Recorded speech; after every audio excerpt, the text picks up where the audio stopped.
আসসালামু আলাইকুম এভরিওয়ান, কেমন আছেন সবাই? আসছে রমজান মাস উপলক্ষে আমি যেভাবে সবজি এবং শাক প্রোজন করছি সেটাই আপনাদের সাথে শেয়ার করছি। এই পদ্ধতিতে কিন্তু সারা বছরের জন্য শাক সবজি প্রোজন করতে পারবেন এবং সবজির রং এবং স্বাদ দুটোই কিন্তু বজায় থাকবে।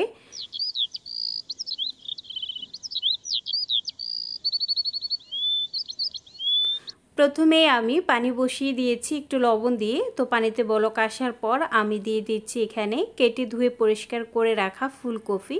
তো ফুলকপি আপনারা যে সাইজে রান্না করবেন ঠিক ওই সাইজে কেটে নিলেই হবে। তো খুব বেশি সময় না, প্রায় 1.5 থেকে 2 মিনিট, অর্থাৎ একটু বলক আসার পর যখন দিবেন তারপর সবজিটা গরম হওয়া পর্যন্ত অপেক্ষা করবেন। একটু যখন দেখবেন যে সবজিটা গরম হয়ে গিয়েছে তখন তুলে পানি ঝরিয়ে নেবেন। তো একইভাবে কিন্তু আমি পানিতে লবণ দিয়ে পানিতে বলক আসার পর আমি কেটে ধুয়ে পরিষ্কার করে রাখা শিমও কিন্তু দিয়ে দিচ্ছি। তো প্রথমেই আমি সবগুলো সবজি আগে এভাবে একটু গরম পানিতে মানে হালকা পরিমাণ একটু সিদ্ধ করে নেব। তারপরে কিভাবে প্রয়োজন করব সেটাও শেয়ার করছি। তো অবশ্যই কিন্তু চেষ্টা করবেন পানিতে লবণ দেওয়ার জন্য। আর শিমটা দেওয়ার পর এভাবে উল্টে পাল্টে নেড়ে ছেড়ে জাস্ট গরম হওয়া পর্যন্ত অপেক্ষা করবেন। তারপরেই কিন্তু চাকনির সাহায্যেও পানিটা ছেঁকে একবারে ঠান্ডা করে নেবেন। তবে খুব বেশি সময় কিন্তু পানিতে রাখতে যাবেন না, তাহলে কিন্তু রং পরিবর্তন হয়ে যাবে, অনেক বেশি সিদ্ধ হয়ে যাবে। তো সেই ক্ষেত্রে বলকের পর যখন দিবেন তারপর সবজিটা গরম হওয়া পর্যন্ত অপেক্ষা করবেন, তারপর ছেঁকে নেবেন। এভাবে কিন্তু আবারও আমি লবণ দিয়ে পানিতে বলক আসার পরে দিয়ে দিচ্ছি ব্রোকলি।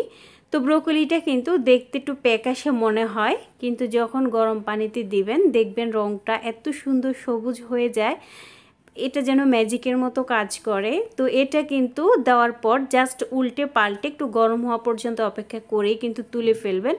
খুব বেশি সময় কিন্তু সবজি পানিতে রাখবেন না। তো এইভাবে উল্টে পাল্টে একটু গরম হওয়ার পরই 1.5 থেকে 2 মিনিটের ভেতরেই কিন্তু উঠে তারপর ছাঁকনির সাহায্যে ছেঁকে পানিগুলো ঝরিয়ে একবারে ঠান্ডা করে নেবেন। তো এভাবে কিন্তু আমি লতিও কিন্তু প্রোজন করব। আমি চেষ্টা করছি আজকে প্রায় অনেকগুলো সবজি প্রোজন করার এবং আপনাদের সাথে শেয়ার করার। তো লতিটাও কিন্তু এইভাবে কেটে ধুয়ে পরিষ্কার করে লবণ পানিতে একদম বলক আসার পর দিয়ে একটু নেড়ে চেড়ে গরম হওয়া পর্যন্ত একটু অপেক্ষা করবেন। গরম হওয়ার সাথে সাথে তুলে ছাঁকনিতে এইভাবে কিন্তু ছেঁকে ঠান্ডা করে নেবেন। একই পদ্ধতিতে আমি শিমের বিচিগুলো কিন্তু এভাবে একটু পানিতে বলক আসার পর লবণ দিয়ে তারপর কিন্তু একটু উল্টে পাল্টে গরম করে ছেঁকে পানি ঝরিয়ে নিচ্ছি। একই পদ্ধতিতে কিন্তু আমি শাকটাকেও প্রয়োজন করব। আর শাকটা কিন্তু এটা ডাঁটা শাক। তো শাক আমি খুব ভালো করে ধুয়ে কেটে পরিষ্কার করে পানি ঝরিয়ে নিয়েছিলাম। তো এখন আমি পাত্রের মধ্য দিয়ে এভাবে উল্টে পাল্টে জাস্ট সবটা যেন গরম হয়ে যায়,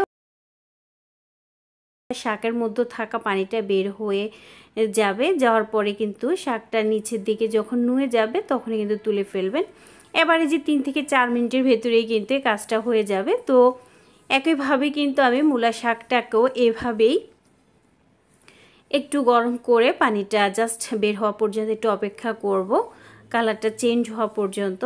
তারপরে কিন্তু আমি তুলে পানি ঝরিয়ে নেব। তবে অবশ্যই কিন্তু শাকটা যখন এভাবে একটু সিদ্ধ করবেন তখন কিন্তু দাঁড়িয়ে ভালোভাবে নেড়ে চেড়ে সিদ্ধ করবেন। তা নাহলে কিছু অংশ বেশি হবে, কিছু অংশ আবার একটু প্যাকাশে হয়ে যাবে, তাহলে কিন্তু আবার রঙটা ঠিক ভালো থাকবে না। তো সেই ক্ষেত্রে কিন্তু এই টিপসগুলো অবশ্যই মনে রাখবেন।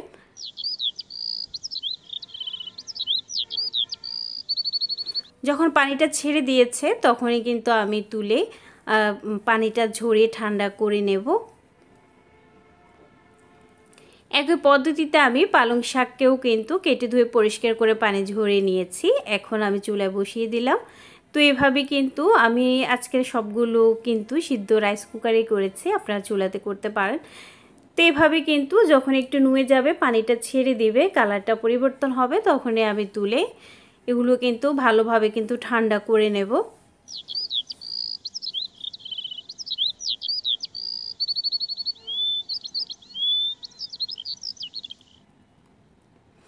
আর শাকটা নাড়ার সময় অবশ্যই খেয়াল রাখবেন যেন দলা পাকি না থাকে। তো তো আমার সব কিছু কিন্তু সিদ্ধের কাজ হয়ে গিয়েছে। এখন শুধু আমি ফ্রোজেন কীভাবে করি সেটাই শেয়ার করছি। তো এখানে কিন্তু আমি টমেটো নিয়েছি 10 কেজি পরিমাণে। তো টমেটোগুলো আমি খুব ভালো করে ধুয়ে পরিষ্কার করে নিয়েছি। এখন ভালো একটি তোয়ালের সাহায্যে আমি সবগুলো টমেটো মুছে নিচ্ছি। তারপর আমি এই টমেটোগুলো কিন্তু এরকম বক্সের মধ্যে করে আমি ডিপ ফ্রিজে রেখে দেব আস্ত। তারপর কিন্তু আমি নামিয়ে কেটে যে কোনো রান্নাতে ব্যবহার করতে পারবো। আপনারা চাইলে কেটে ফ্রোজেন ব্যাগও কিন্তু রেখে দিতে পারেন। তো আমি আর কাটলাম না, আমি গোটাই রেখে দিয়েছি। তবে টমেটো যদি গোটা ফ্রোজেন করেন তাহলে অবশ্যই কিন্তু নামানোর পরে কিন্তু কেটে ফেলবেন। যদি বরফ গলিয়ে কাটতে যান তাহলে নরম হয়ে যাবে।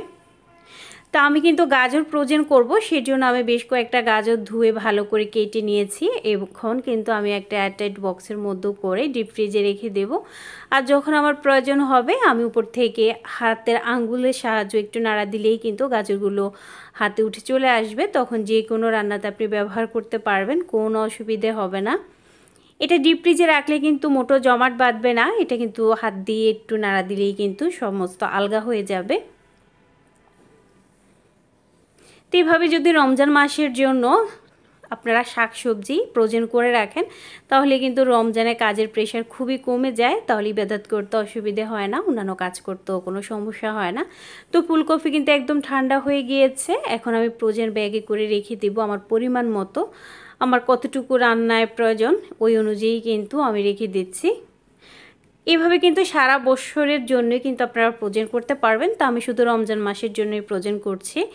দেখা গেছে আমরা যেহেতু মানুষ খুবই কম, মাত্র 2 জন খাবো, সেই জন্যই কিন্তু তাও আমরা শুধু সন্ধ্যাবেলায় খাবো, সেই কারণে আমি অল্প অল্প করেই কিন্তু ফ্রোজেন করছি। আর এটা হচ্ছে ব্রোকলির রঙটা কতটা সবুজ হয়েছে দেখতে পাচ্ছেন। আসলে আমি নিজেও না অবাক হয়ে গিয়েছি যে প্যাকাশে ব্রোকলিটা কিন্তু পানিতে দেওয়ার সাথে সাথে রঙটা কি সুন্দর পরিবর্তন হয়ে যায়। তা আমি আমাদের পরিমাণ মতোই কিন্তু ফ্রোজেন ব্যাগে ফ্রোজেন করে নিচ্ছি। আর যখন আপনার প্রয়োজন হবে ব্যাগ থেকে বের করে রান্না করবেন। এর রং এবং স্বাদ দুটোই কিন্তু অটুট থাকবে। তো এখন কিন্তু আমি শাক কিন্তু ফ্রোজেন করছি। তো মূলার শাকটা একদম ঠান্ডা হয়ে গিয়েছে। তো আমি পরিমাণ মতো ব্যাগের মধ্যে নিয়ে তারপরে কিন্তু আমি ডিপ ফ্রিজে রেখে দেব। তবে অবশ্যই মনে রাখবেন এগুলো যেন একদম ঠান্ডা হয়ে যায়, গরম অবস্থায় কিন্তু রাখবেন না।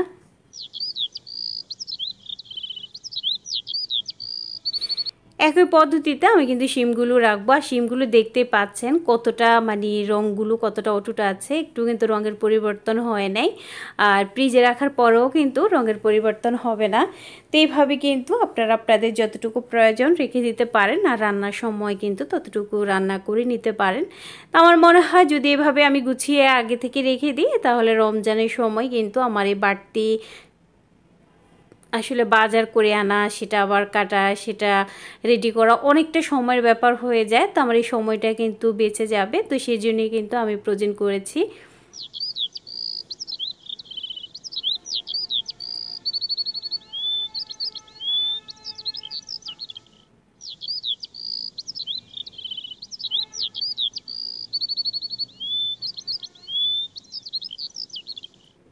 তো এখানে কিন্তু আমি লতিগুলো যে একটুখানি গরম পানিতে আমি নেড়ে ছেড়ে উঠিয়ে ঠান্ডা করে নিয়েছিলাম। তো সেগুলো কিন্তু এখন আমি ফ্রোজেন ব্যাগে রেখে দিচ্ছি আমার পরিমাণ মতো, যেহেতু একবেলার জন্যই রাখবো। তো সেই পরিমাণে কিন্তু রাখতেছি আমি। তা আপনারা যতজন সংসার মানুষ আছেন ওই হিসেব করে কিন্তু রাখতে পারেন। আর এগুলোর কিন্তু রং আর স্বাদ কোনোভাবেই কিন্তু পরিবর্তন হবে না, ভয় পাওয়ার কিছু নেই, একদমই ঠিক থাকবে। আর শিমের বিচিগুলো যদি এভাবে ফ্রোজেন করেন তাহলে কিন্তু পুরো বছর জুড়ে খেতে পারবেন, কোনো অসুবিধে হবে না। একবারে আস্ত তাজা রান্না করলে যেমন লাগে ঠিক অমনই হবে, কোনো অসুবিধে হবে না। আর যেহেতু শীতকালে সবজিগুলো পাওয়া যায়, শীতের পর কিন্তু আবার এগুলো তেমন একটা পাওয়া যায় না বললেই চলে। আর তাছাড়া দেখা গেছে যে দাম বাজারে শাক সবজির, সেক্ষেত্রে কিন্তু এভাবে যদি একটু কিনে ফ্রোজেন করে রাখা যায় তাহলে কিন্তু অনেকটাই কাজে লেগে যায়। আর এটা হচ্ছে ডাঁটা শাক। তো ডাঁটা শাকগুলো কিন্তু একদম ঠান্ডা হয়ে গিয়েছে। এখন আমি পরিমাণ মতো ফ্রোজেন ব্যাগে রেখে দিচ্ছি। আপনাদের হাতের কাছে যদি ফ্রোজেন ব্যাগ না থাকে আপনারা কিন্তু বক্সে করেও রেখে দিতে পারেন কিংবা পলিতে করে একটা বক্সেও রেখে দিতে পারেন। আর ফ্রোজেন ব্যাগ যে কোনো সুপার শপে অনায়াসে আপনারা পেয়ে যাবেন। এই ভিডিওর কোনো একটু অংশ যদি একটুখানি ভালো লেগে থাকে প্লিজ একটি লাইক দিবেন। আপনার একটি লাইক আমার জন্য অনেক বেশি প্রয়োজন। আর যদি আপনি আমার চ্যানেলে নতুন হয়ে থাকেন প্লিজ সাবস্ক্রাইব করে পাশে থাকার জন্য আন্তরিকভাবে অনুরোধ রইল।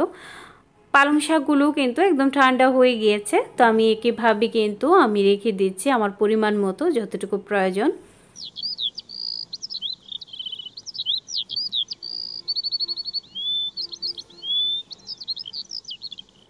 আর এই শাকের রঙটা কিন্তু রান্নার পর একটু পরিবর্তন হবে না, ঠিক যেমন সবুজ আছে অমনই থাকবে।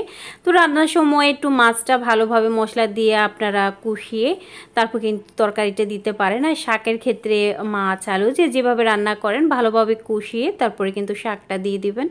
দেখবেন যে একবারে আস্ত যেমন ছিল অমনই থাকবে, একটু গলেও যাবে না, কিছুই হবে না। তো এইভাবে কিন্তু আমি চেষ্টা করেছি আমার প্রয়োজনীয় সবজিগুলো ফ্রোজেন করার জন্য রমজানে। আর আপনিও কিন্তু চাইলে সেটা করতে পারেন। সবাই ভালো থাকবেন, সুস্থ থাকবেন। আজকের মতো এখানেই বিদায়। আল্লাহ হাফেজ।